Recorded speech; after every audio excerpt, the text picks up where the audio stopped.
Ողջունում եմ բոլորիդ, բարի լույս, որովհետև օրը նոր է բացվել, բանաստեղծությունը, որ ուզում եմ կարդալ, գրել եմ, այսպես ասած, ջահել ժամանակ, կոչվում է դե խեղկատակ խելագարվիր, սա իհարկե այսօր եթե լիներ, բոլորովին այլ կերպ կգրեի, օրինակ վերջին քառյակը կամ մեջտեղի քառյակը, որտեղ 3 քառյակից է այն բաղկացած, ամեն դեպքում այս ստեղծագործության մեջ կա մի հատված, որը շատ արդիական է նաև այսօր, կապված անգամ այս քաղաքական իրադարձության հետ, կարդամ դե խեղկատակ խելագարվիր, դու ոչ ոքի չես զարմացնում, դու թուղթ ունես խելագարի, մենք անթուղթ ենք խելագարվում, դու խոսում ես, իսկ մենք լռում, քեզ չեն լսում, լռիր ընկեր,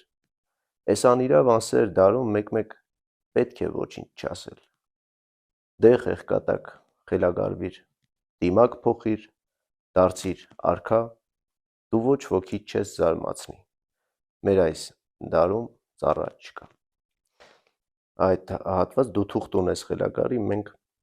անթուղթ ենք խելագարվում, իմ կարծիքով շատ արդիական է, լավ օր բոլորիդ